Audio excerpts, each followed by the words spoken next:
교동문 129번 종료주일 말씀을 교도하겠습니다. 시온에 따라 크게 기뻐할지어다.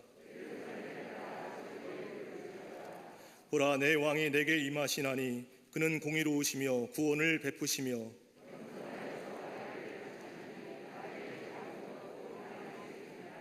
내가 에브라임의 병거와 예루살렘의 말을 끊겠고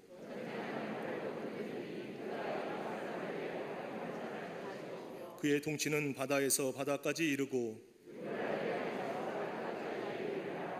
앞에서 가고 뒤에서 따르는 무리가 소리 높여 이르되 주의 이름으로 오시는 이여 가장 높은 곳에서 호산나 하더라. 아멘.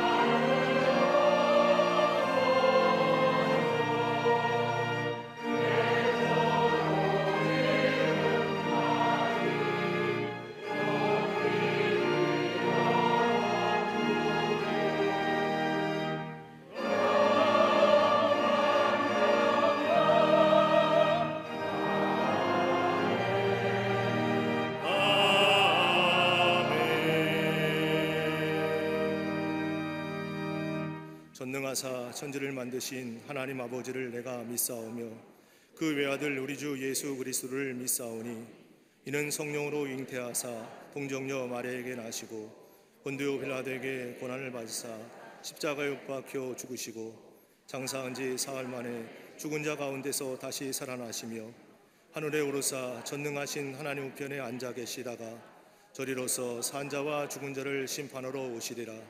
성령을 믿사오며 거룩한 공회와 성도가 서로 교통하는 것과 죄를 사하여 주시는 것과 몸이 다시 사는 것과 영원히 사는 것을 믿사옵나이다. 아멘.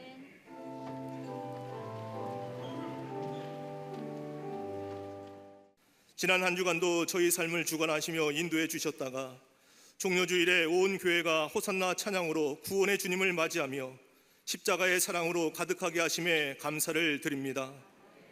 주님의 보혈 앞에 선 참된 예배자가 되어 경배드리는 이 시간, 생명의 말씀과 찬양과 기도 가운데 하나님의 영광이 드러나게 하옵소서. 매일의 삶 속에서 늘 동행해 주시는 주님의 놀라운 사랑과 은혜 가운데 살아감에도 불구하고 하나님의 말씀 앞에 약한 제자, 편한 제자로 살던 저희 자신에 대한 신령한 근심을 뜨거운 회개로 바꿔주시사 좁은 길을 선택하며 자신을 사한 제물로 드리는 강력한 제자로 변화시켜 주시옵소서. 선하신 능력으로 세상 역사를 주관하시는 하나님 아버지, 코로나19가 속히 종식되게 하옵소서. 고통받는 이들에게 치유와 전화위복의 은혜를 더하여 주시옵소서. 무너진 곳마다 다시 세워지며 십자가 사랑과 부활의 능력이 전해지게 하옵소서. 사회 전반에 만연한 이기주의와 개인주의, 점점 해체되어 가는 가정들을 불쌍히 여겨 주옵소서. 교회를 해파하고 무너뜨리는 악한 세력들을 십자가의 능력으로 막아주사 미혹하는 영이 떠나가게 하옵소서. 국민들에게 참된 분별력을 허락하시사 4.7 재보궐선거에서 하나님을 경외하며 국가의 공익과 정의를 위해 일할 수 있는 일꾼이 선출되게 하옵소서. 한국 교회들마다 이 땅을 주님께 인도하는 영적 히잡이 역할을 온전히 감당하므로 죄악에서 벗어나 하나님을 온전히 예배하는 나라 되게 하옵소서. 북한 정권의 무모하고 위험한 시도들을 헛되게 하시며 복음으로 통일되는 날을 속히 허락하여 주시옵소서. 회복과 소망을 열어가는 성령의 공동체로 광림의 재단을 이끄시는 하나님 아버지, 비범한 신앙으로 풍요로운 삶을 창조하는 교회의 비전을 주셨사오니 온 교회가 피 흘려 십자가에서 승리하신 복음의 능력으로 불안의 안개가 짙은 세상 속에서 아픔과 고통을 당하는 이들에게 인생의 새날을 경험케 하는 치유의 진원지가 되게 하옵소서. 세우신 부서와 기관마다 교회를 사랑하는 주인의식과 성숙한 제자의 삶으로 교회와 이웃을 섬기게 하사 하나님의 전능하신 날개 아래 품으시고 안아주시는 은혜를 경험하게 하옵소서. 속회와 선교회마다 무뎌진 구원의 감격이 되살아나게 하시며 뜨거운 십자가 사랑을 체험하여 영광스러운 부활의 아침을 맞이하게 하옵소서. 다음 세대에 거룩한 믿음의 유산이 온전히 전수되게 하사 교회 학교와 어린이집, 샤이닝 부서와 사랑부, 청년부와 청장년부가 세상의 가치관을 뛰어넘는 영적 선순환의 현장이 되게 하여 주시옵소서. 고난주간을 보내며 광림의 온 교우들이 예수 그리스도의 심정을 깊이 깨달아 사랑 안에서 모든 정죄와 거짓을 벗어버리게 하시며 완전히 새롭게 되는 회복의 역사를 경험함으로 부활절에 영원한 생명을 소유한 자로서 부활의 영광을 맛보게 하옵소서. 모든 가정과 일터와 자녀들마다 성령의 능력을 힘입는 복음의 생명력으로 코로나로 지친 이들을 생명의 땅으로 인도하는 소통의 도구로 쓰임받게 하여 주시옵소서. 복음의 경주자로서 평생을 달려오신 감독님의 영역을 더욱 강건케 하여 주시옵소서. 지난 50년 동안 묵묵히 목회 지도를 그려오신 목회 철학과 정신이 큰 울림이 되며 앞으로도 한치의 흐트러짐 없게 하옵소서. 담임 목사님의 관심을 통한 세움의 목회가 광림의 재단을 넘어 한국교회와 세계교회에 계승되게 하옵시며 모든 육체 한계를 뛰어넘는 특별한 은혜를 더하시사 시대와 열방을 향한 하나님의 비전을 이루는 사명을 넉넉히 감당하게 하옵소서. 오늘도 생명의 말씀을 대언하실 때 세계를 만드시는 하나님의 큰 기적과 구원의 영광을 체험하는 회복과 치유의 시간으로 인도하여 주시옵소서. 오늘도 함께 예배드리는 광림 남교회와 서교회, 북교회와 국내의 선교지, 방송으로 예배드리는 성도들의 피 묻은 그리스도의 복음을 통해 회복의 마중물로 귀하게 쓰임받게 하여 주시옵소서. 병상에서 치유하심을 사모하는 교우들에게도 소망을 품는 자에게 주시는 갑절의 은혜를 부어 주시옵소서. 복된 주일 성전 곳곳에서 거룩한 예배를 위해 여러 모양으로 섬기는 이들마다 주의 성전에 야긴과 보아스가 되게 하옵소서. 영감의 찬 찬양으로 주님께 영광 돌리는 갈릴리 성가대와 오케스트라의 찬양을 기뻐 받아주시며 하나님의 손아에 붙잡힌 은혜의 수혜자로 승리하는 복된 평생이 되게 하여 주시옵소서. 오늘도 저희 예배를 기뻐 받아주시는 우리 주님 예수 그리스도의 이름으로 감사하며 간절히 기도드리옵나이다. 아멘. 하늘에 계신 아버지 이름 거룩하사 주님 나라 임하시고 뜻이 이루어지이다.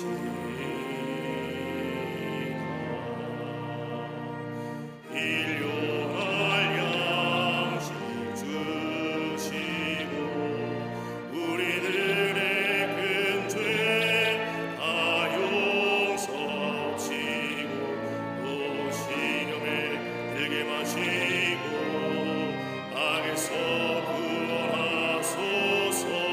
대개 주의 나라 주의 권세 주의 영광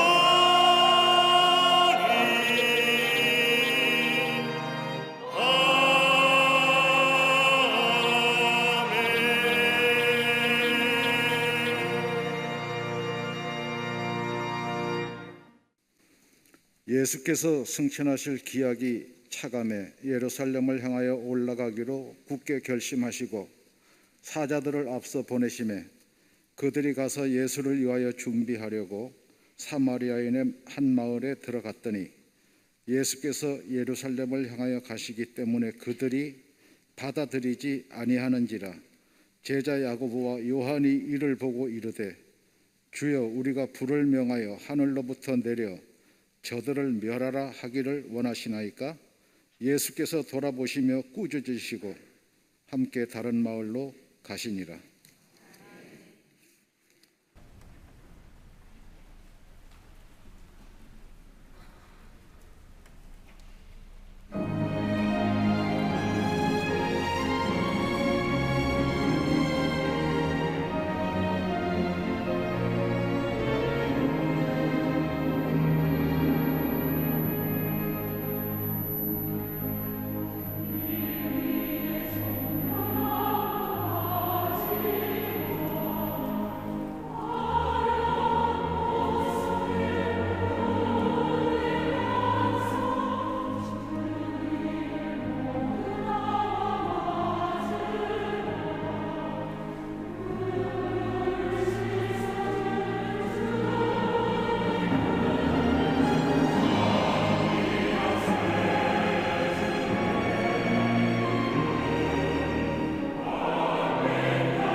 성가대와 그리스도의 귀한 찬양에 감사합니다. 고맙습니다.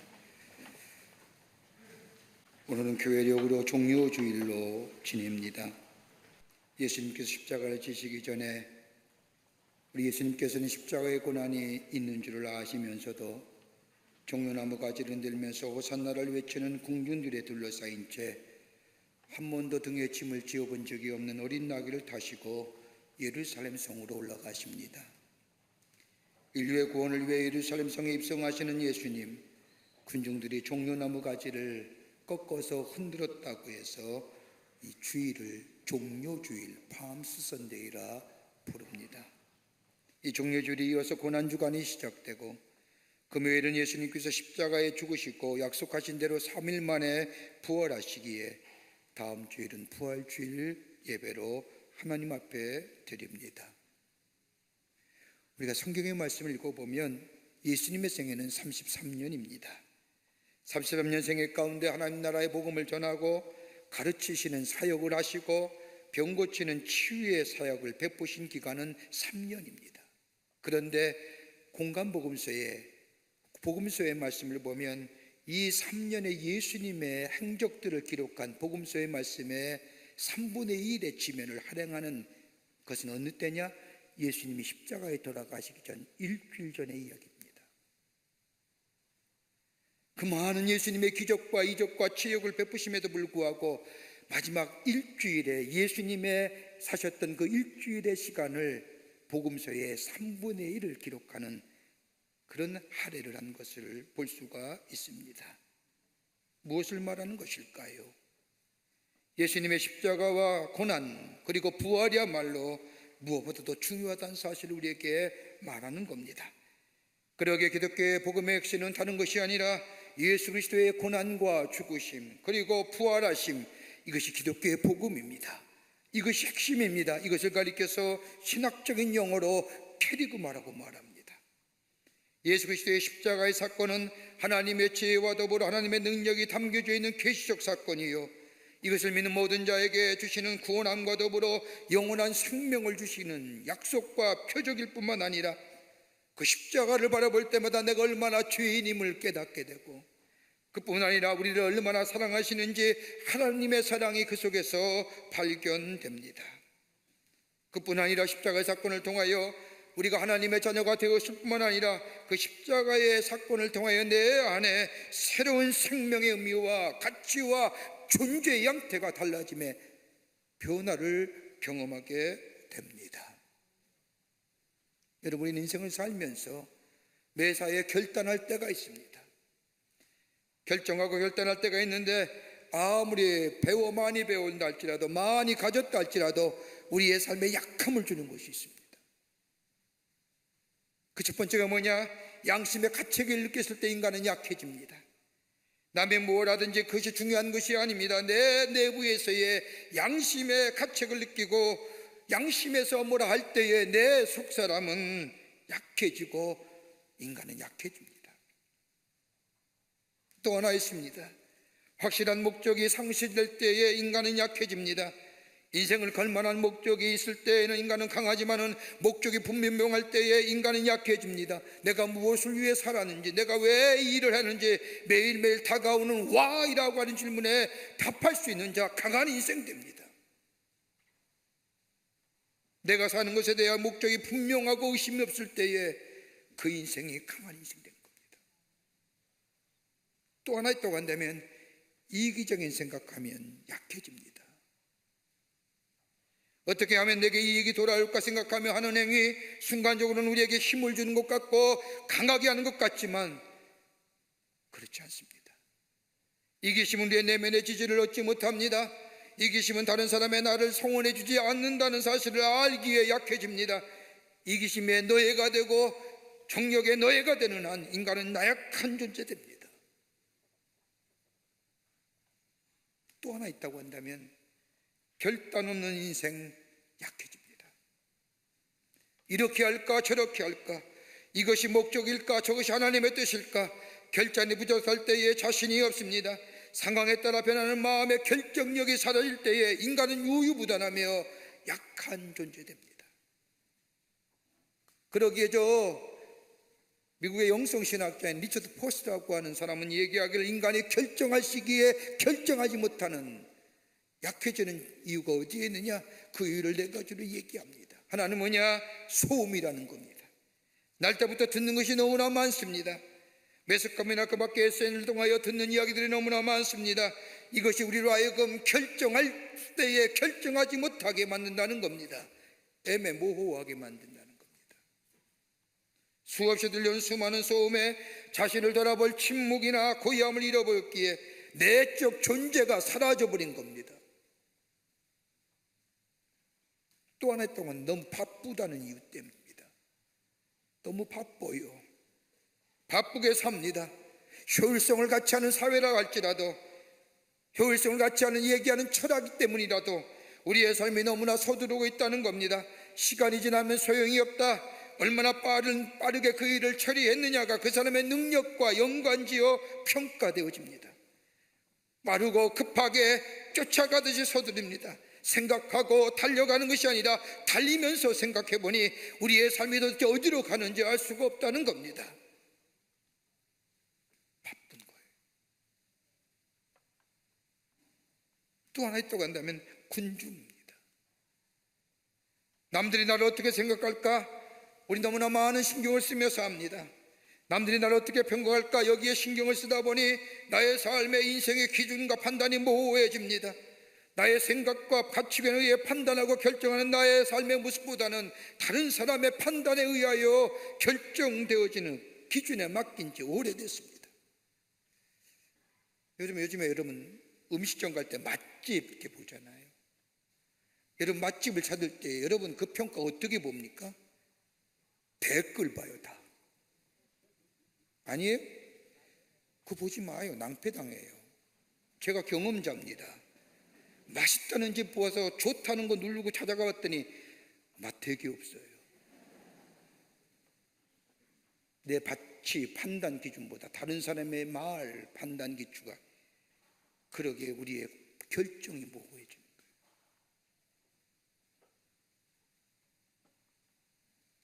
오늘 본문의 말씀은 예수님께서 겟세마네 동산에서 십자가의 사건이 있을 전에 예수님 앞에 기도하심으로 모든 문제를 관하여 하나님과 결정을 내리십니다. 그러면서 나의 원대로 마옵시고 아버지의 원대로 하옵시고 라고 기도하신 후에 예수님은 예루살렘 올라가기로 결심하십니다. 그런데 오늘 본문의 말씀을 보면 예수님의 결심을 굳게 결심하시고, 이 용어가 나오는데 이것은 헬라어로 말하면 프로소폰 에스텔센이라고 얘기하는데, 여기서 프로소폰이라고 하는 것은 얼굴이랍니다. 그리고 에스텔센이라고 하는 헬라어의 단어는 굳다, 두 말의 합성어는 얼굴이 굳다라고 하는 이야기입니다. 다른 말로 말하면 예수님께서 예루살렘을 향하여 올라가시기로 얼굴을 굳게 가지셨다는 겁니다. 마음을 굳게 먹으셨다는 겁니다. 십자가의 사건을 앞에 두신 예수님, 결단의 시간이요 순간의 시간입니다. 그런데 굳은 결심을 하시고 굳은 얼굴을 가지시고 한 번도 등에 짐을 실어본 적이 없는 어린 나귀를 타시고 뒤뚱뒤뚱거리시며 승리의 퍼레이도 아니고 레드카펫을 깎여있는 그 길도 아닌 그 돌짝길을 어린 나귀를 타고 올라가시며 입성하시는 그 예수님의 얼굴에 굳은 얼굴, 굳게 결심하셨다. 무엇이 예수님의 마음을 굳게 결심하셨을까요? 오늘 종료주일에 굳게 결심하시며 예루살렘에 올라가신 예수님, 어떤 마음, 어떤 결심이셨기에 굳은 결심하시며 올라가셨을까요? 오늘 본문의 말씀을 통해서 함께 은혜 나누며 이 종료주일에 하나님의 은혜를 함께 나누기를 원합니다. 첫째는 하나님의 뜻을 이루기 위해서 굳은 결심하시며 걸음을 옮기셨다는 겁니다. 세상을 구원하시기 위해 하나님의 뜻을 이루기 위해서 굳은 결심을 하고 걸음을 예루살렘으로 옮기셨다는 겁니다. 오늘 누가복음 9장 51절의 말씀을 보면 예루살렘을 향하여 올라가시러 굳게 결심하시고, 예수님께서 예루살렘으로 올라가시러 결심한 때가 마침 유대의 명절인 유월절입니다. 유월절이란 하나님께서 이스라엘 백성을 애굽에서 구원하실 때 애굽에 내린 마지막 장자의 죽음의 재앙, 그때 문설주의 양의 피를 바른 그 집마다 피해 가신, 구원해 주신 그 하나님의 놀라운 구원의 역사를 기념하는 절기입니다. 유월절에 올라가셨다는 것은 다름이 아니라 성경의 예언의 말씀대로 유월절에 어린 양이 되어 죽을 것을 알고도 예루살렘에 올라가셨다는 겁니다. 생각해 보세요. 예루살렘에 올라가시면 이 다음에 예수님 못 내려오십니다. 마지막 가시는 길입니다. 예루살렘에 올라가면 제사장들과 그 밖에 종교지도자에게 신문을 받으시고 매질을 당하실 뿐만 아니라 수많은 사람의 조롱과 비난과 힐난을 받으면서 십자가에 죽을 것을 알고 계셨습니다. 제사장들과 유대의 종교자들은 예수님이 예루살렘에 올라오기만 해봐라, 내가 잡아서 죽이리라고 그 사실도 알고 있었습니다. 아시면서도 결심하신 겁니다.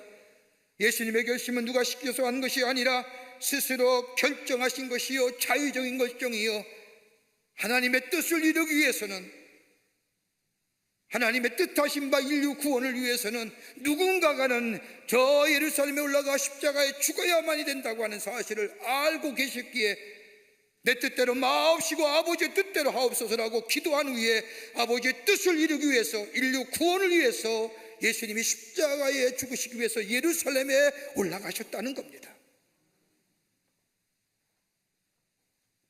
여기에는 이기심이 없습니다. 자기중심적인 것도 아닙니다. 인간이 이기적이고 자기중심일 때에 가장 비겁해지고 약해지지만 우리 예수님은 이기적인 것이 아닙니다. 하나님의 뜻입니다. 누군가가 하나님의 미랄이 되어야만 많은 열매와 생명을 맺게 된다거나 하나님의 말씀에 따야 순종입니다. 고난도 아십니다. 십자가의 무시무시한 고난도 아십니다. 그러나 그 고난을 감내하기로 결심하십니다. 다름 아니라 하나님의 뜻을 이루시기 위해서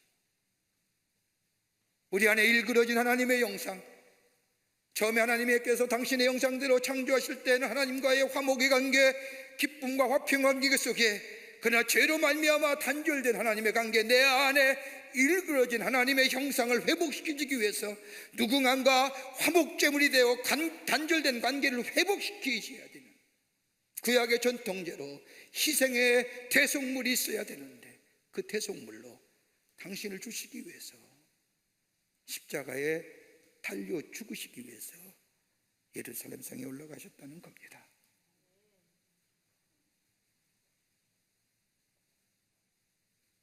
예수님의 십자가 사건이 있기 전에 예수님 하신 일과 많이 보세요. 죽은 나사로를 살리셨습니다. 예수님 무능한 존재이십니까? 연약해서 아무리 힘이 없어서 예루살렘에 올라가 죽기로 결정하신 것입니까? 아니에요. 십자가 사건이 있기 전에 죽은 자를 살리신 분이에요. 나사로야 나오라 할 때 무덤에서 나온 역사를 일으킨 분이에요. 그러기에 예수님께 십자가에 달려 돌아가실 때에 많은 사람들이 아래서 조롱하지 않습니까? 나를 구원했으니 너도 자신도 구원해보아라. 십자가에서 내려오라. 그러면 우리가 믿겠노라. 그런데 예수님은 이런 비난과 조롱에도 침묵으로 일관하십니다. 왜요? 하나님의 뜻을 이루기 위해서. 수많은 사람들의 비난, 조롱들, 예수님은 하나님의 미라에 되기를 자초하신 겁니다. 하나님 미라에 되셔야만 인류 구원의 역사가 일어난다고 하는 것처럼, 그러기 요한복음 12장 24절의 말씀처럼 한 알의 밀이 땅에 떨어져 죽지 아니하면 한 알 그대로 있지만은 죽음에 많은 열매를 맺는다는 것처럼 내가 죽어야 되느니라. 내가 한 알의 밀알이 되어야만이 이 사람들에게 새 생명을 주기에, 그리고 하나님의 구원의 궁극적인 완성이 이루어지기에, 그러기 예수님은 굳은 결심하시고 당당하게 백모와 검은 말 탄 게 아니라 한 번도 등에 짐 지어본 적이 없는 어린 낙이 타시고 뒤뚱뒤뚱거리며 레드카펫도 아닌 그 돌짝밭을 밟아 올라가시고, 오늘 그 주님, 그 예루살렘 성에 올라가시는 그 주님, 우리 마음의 문을 열고 우리의 주인으로 받아들이는 자, 호산나 다윗의 자손이여 우리를 구원하소서라고 주님을 향하여 구원의 주님을 고백하는 자마다 우리의 죄의 문제가 해결되고 하나님과의 깨졌던 관계가 회복되고 우리 안에 화목의 관계가 통하여 새로운 생명의 역사, 새로운 구원의 역사, 잃어버렸던 기쁨이 되찾아지는 역사, 그런 놀라운 은혜가 우리 가운데 임하게 되는 줄 믿습니다. 하나님의 뜻을 이루게 하신 거예요. 두 번째는 하나님의 온전한 사랑을 증거하시기 위해서 예수님이 결단하시어 예루살렘 성에 올라가셨다는 겁니다. 여러분, 세상에서 가장 귀한 것이 무엇입니까? 사랑입니다.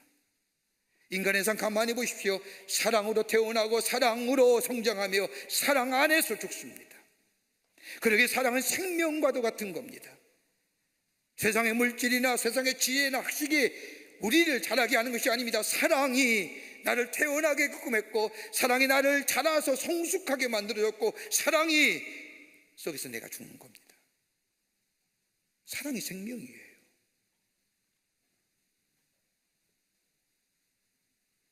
예수님이 예루살렘 성에 올라가셔서 십자가에 죽으신 것은 다름이 아니라 하나님 우리를 얼마나 사랑하시는지 그 사랑을 보여주시고 증거하시기 위한 거예요. 하나밖에 없는 당신의 아들을 십자가에 못 박으시기까지, 그 아들을 죽이시기까지 우리를 사랑하시는 거예요. 죄의 쌍은 사망이라고 했는데, 죄는 심판이라고 했는데, 우리를 사랑하시기에, 우리를 정말로 사랑하시기에 당신의 아들을 대신 우리를 대신하여 죽게 하시고 우리를 살려주신 그 사랑.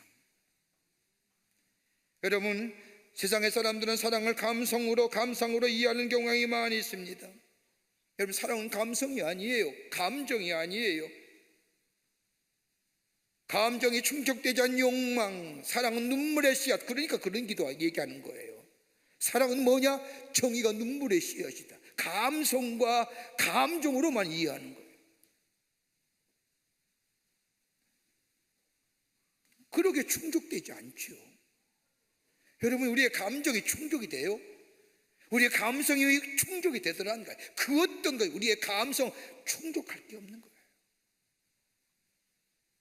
또 다른 사람은 사랑은 정열이라고 얘기합니다. 여러분, 정열, 열정만으로서 우리의 사랑을 얘기할 수 있을까요? 정열이 오버되면 뭐가 돼요? 욕망되잖아요. 그 다음에 뭐예요? 내 것으로 만들려는 그런 집착으로 변질되잖아요. 이건 이기적인 사랑이요, 비이성적인 사랑입니다. 사랑은 정열이 아닙니다. 사랑은 감상으로 끝날 것도 아닙니다.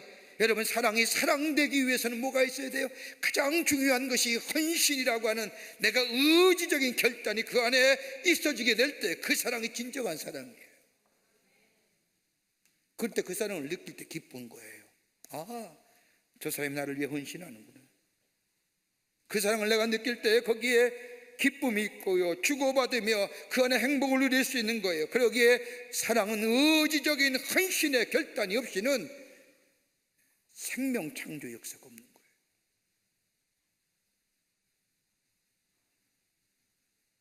저는 로마서 5장에 읽은 말씀 읽을 때마다 얼마나 은혜가 되는지요. 로마서 5장의 말씀을 가만히 읽다 보면 하나님의 사랑이 어느 때 나타났는가? 우리가 하나님의 사랑을 미리 알기보다는 예수를 믿고 영접한 후에, 내가 하나님의 사람이 된 후에 그때 보니까 하나님의 사랑이 참 크고 놀랍고 참 귀하다라고 얘기하지만, 여러분, 로마서 5장의 말씀을 보면 바울은 이렇게 고백합니다. 하나님의 사랑은 어느 때 있었냐? 내가 아직 연약했을 때. 연약하다는 게 뭐예요? 아무런 소망과 미래의 기대감이 사라졌을 때에도 우리 하나님의 사랑은 여전히 나와 함께 하셨다. 그 다음에 뭐라 해요? 내가 죄인 되었을 때도, 내 마음대로 내 이성과 경험과 내 지식과 내 개념 따라 내 마음대로 살았을 때, 하나님을 떠나 살아서 하나님을 모른다 할 때도 하나님은 여전히 날 사랑하고 계셨다는 거예요. 또 있어요. 한 단계 더 나가요. 하나님과 원수 됐을 때, 하나님을 대적하고 하나님 아니 됐다, 있다 없다 이딴 소리 할 때도 우리 하나님은 여전히 날 사랑하셨어요. 그 사랑을 언제 깨달아요? 내가 예수를 믿고 나보니. 예수 믿기 전에는 몰랐어요. 십자가에 통하여 우리에게 나타난 하나님의 사랑이 여전히 내 삶 속에 비치고 있다는 사실을 몰랐어요. 예수 믿는 사람만 적용이 되고 예수 안 믿는 사람은 적용이 안 되는 줄 알았어요. 그러나 하나님의 사랑은 예수 믿든지 아니 믿든지, 주께서 우리에게 말씀하는 것처럼 하나님이 세상을 이처럼 사랑하사 독생자를 주셨으니라고 하는 말씀처럼 every circumstance 하는 거예요.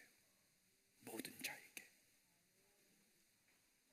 그 사랑을 받아들이는 자. 여러분, 가장 큰 사랑을 우리가 부모님의 사랑이라고 말합니다. 요즘 이렇게 얘기해도 되는지 모르겠습니다. 요즘 부모가 자기 애를 죽이고 가두고 도대체 인륜이 파괴된 사회 속에서, 그러나 가장 위대한 사랑은 부모의 사랑이에요. 자식에 대한 끝없는 사랑이에요. 그런데 이 부모의 사랑도 한계가 있습니다. 다른 자식을 위해서는 결코 목숨 안 내놔요. 내 자식을 위해서는 목숨을 내놔도 내가 너를 위하여 죽겠노라 얘기하지 않아요. 그런데 우리 하나님의 사랑은 당신의 아들을 우리를 대신하여 대속물로, 구약의 제사법에 의하면 죄가 사하지 누군가가 나를 대신하여 죄 없는 제물이 되어야만이, 우리 예수님이, 흠없으시고 죄 없으신 예수님이 우리를 대신하여 구약의 제사법에 의해서 희생제물이 되시오. 죄의 싹은 사망인데 내가 죽어야 할 내 죄 대신에 우리 예수님이 십자가에 달려 돌아가시고, 그래서 우리를 사랑하시고, 죄의 싹은 사망이니까 심판이니까 하나님의 공의가 있어야 되니까 공의도 실현하시고 사랑도 실현하시는 그 하나님의 사랑, 그 온전한 사랑을 증거하시기 위해서 우리 예수님이 낙이 타시고 하늘나라로, 예루살렘 성으로 올라가셨다는 거예요. 이걸 믿는 자마다 그 사랑이 내 안에 있는 거예요. 그 하나님의 사랑이 나를 새롭게 하는 거예요. 사랑은 생명이라고 했습니다. 끝으로 다가올 영광을 바라보며 예루살렘으로 올라가셨다는 겁니다. 누가복음 9장 51절의 말씀에 서두에 이렇게 얘기합니다. 예수께서 승천하실 기약이 차가매라고 말합니다. 여러분, 예수님의 생애를 우리가 딱 세 단어로 얘기할 수 있습니다. 뭐 어떻게 해도 예수님은 딱 하나, 십자가, 또 하나 뭐예요? 부활하심, 또 하나 뭐예요? 하늘나라로 올라가신 승천하심이에요. 십자가를 통하여 구원의 역사가 있으며, 부활을 통하여 우리에게 영원한 생명의 약속하심이 이루어지며, 승천하심을 통하여 우리의 삶 속에 저 하나님 나라의 확신을 우리에게 세워주시. 근데 오늘 본문의 말씀을 보면 승천하실 기약이 차감해 이제 십자가 길로 나아가신다고 말합니다. 무슨 의미일까요? 다가올 영광의 아침을 바라며 십자가 길로 나가셨다는 겁니다. 십자가를 통해서 부활하심과 부활을 통하여 승천하심과 그것을 바라보며 다가올 저 영광을 바라보며 저 골고다를 향하여, 죽음의 저 언덕을 향하여 우리 예수님이 나아가셨다는 겁니다. 지금의 고난, 지금의 핍박, 견디고 힘들기 어렵다 할지라도 다가올 영광을 생각하며 죽음 너머의 부활하심과 부활을 너머의 저 하나님 나라의 승천하심을 바라봅니다. 이것은 다름이 아니라 하나님의 예언의 말씀의 성취를 위한, 지금 이 현재적 사건 속에 그 예언의 말씀을 성취하시기 위한 걸음이라는 겁니다. 좀 쉽게 얘기할까요? 여러분, 우리가 기도하는 가운데 하나님의 말씀을 듣습니다. 하나님의 말씀 가운데 듣는 가운데 내가 향한 하나님의 뜻을 발견합니다. 그 뜻을 발견하고 그 하나님의 말씀을 내가 붙잡고 그 약속의 말씀을 붙잡고 굳게 결심하는 순간 내 안에 뭐예요? 하나님의 약속의 성취가, 예언의 성취가 이루어지는 거예요. 하나님이 우리에게 말씀하신 거예요. 그 말씀을 내가 붙잡는 거예요. 그리고 내가 이 말씀대로 살겠다고 굳게 결심한 순간, 지금 이 순간, 그 순간이 뭐예요? 예언의 성취예요. 약속의 말씀에 성취하는 시간이라는 거예요.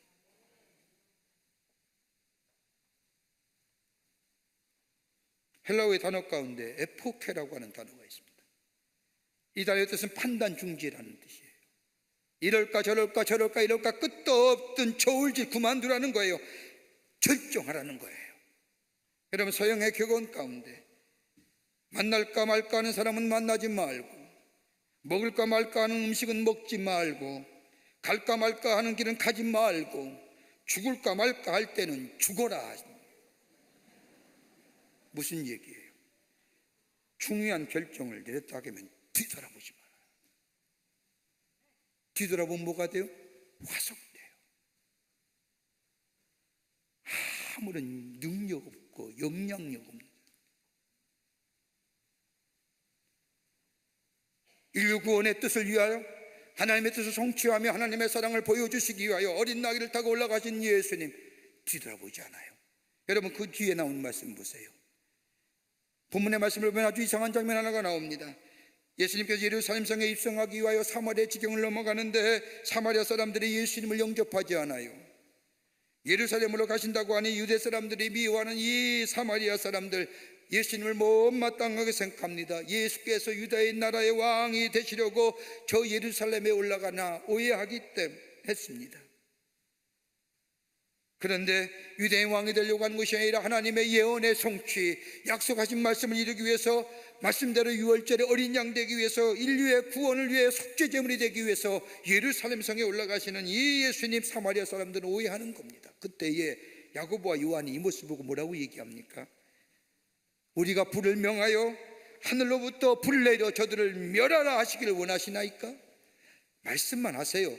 저 사마리아 사람들, 예수님의 인류 구원을 위하여 구원자로 올라가시는데 영접해도 시원치 않는데 배척해요? 불을 내려 쓸어버리겠습니다, 이 얘기예요.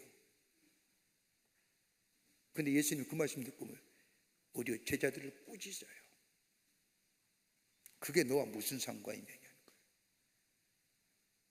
나는 지금 내가 가야 할 길을 가는 거예요.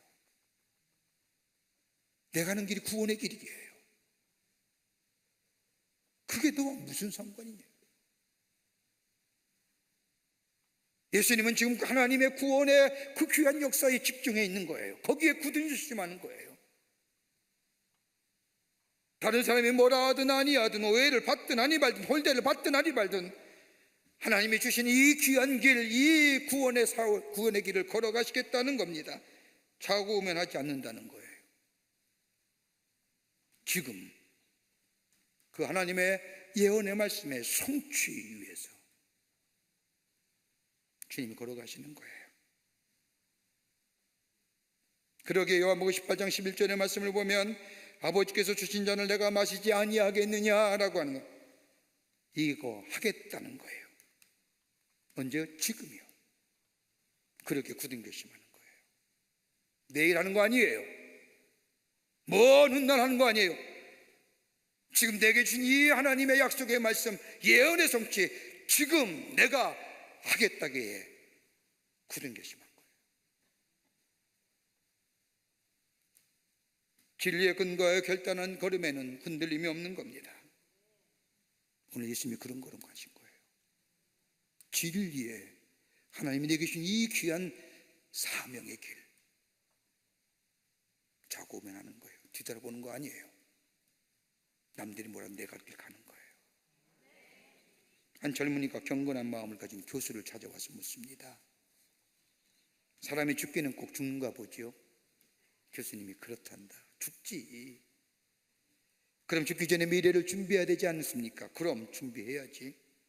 근데 준비하는 시간이 얼마나 걸립니까? 이 교수님이 가만히 생각해 보면서 이런 얘기합니다. 그거야 그저 몇 분이면 되지. 성경에 보면 예수님께서 십자가에 지시는데 옆에 있던 강도가 죽기 전 몇 분 전에 딱 한마디 말하고 구원을 받지 않았는가? 시간 많이 안 걸려. 죽음을 준비하는 거 그저 몇 분이면 돼. 이 말을 듣다 이 청년이 얘기합니다. 그럼 교수님 실컷 놀다가 죽기 전에 예수 믿으면 되겠네요. 그자 이 교수가 껄껄거리며 묻습니다. 이보게, 내가 한 가지만 묻겠네. 자네 언제 죽을지 아나?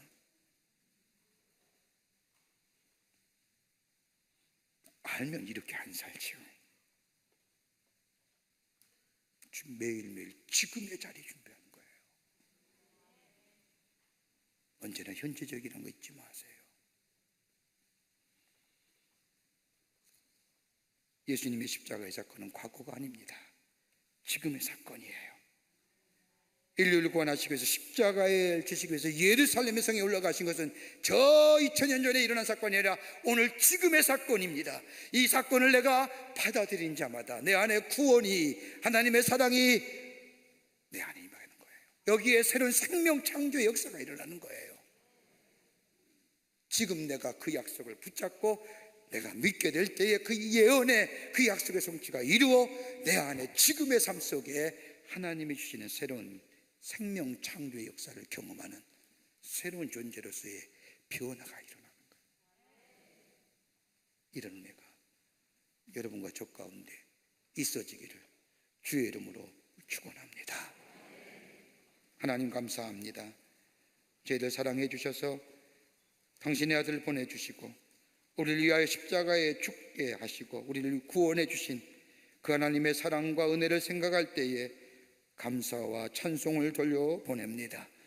어린 낙을 타시고 뒤뚱거리시며 한 번도 가지 않는 길을 가시며 하나님의 구원과 더불어서 하나님의 사랑을 증거되게 하신 그 예수님의 그 예루살렘 입성, 오늘 우리의 닫혔던 문 열고 마음의 문을 열고 그 예수님 마음속에 모시어 기쁨과 구원과 감격과 새로운 존재의 삶으로 거듭나는 역사가, 새로운 생명 창조 역사가 있게 도와 주시옵소서. 성령이 우리와 함께 해 주실 줄 믿으며 예수님의 이름으로 기도하옵나이다. 아멘.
날로도 귀하다. 한이 없이 넓은 우리 주의 사랑, 날로도 귀하다. 지금은 우리 주 예수 그리스도의 크신 은혜와 하나님 아버지의 한량없으신 사랑하심과 성령님의 임재하심과 교제하심과 교통하심이 오늘 종료주일을 맞이하여 주님 전에 나와 예배하며 우리 가운데 입성하시는 그 예수님 모시고 구원과 영생과 기쁨과 감격의 삶으로 살아가기로 결단하고 저 세상을 향하여 나아가는 우리 모든 광림의 교우들과 영상을 통하여 예배에 참여한 우리 광림의 권속들과 그리고 방송을 통하여 예배에 참여한 한국교회 거룩한 성도들 머리머리 위에 주께서 지금으로부터 영원토록 함께 하시기를 간절히 축원하옵나이다. 아멘. 조신아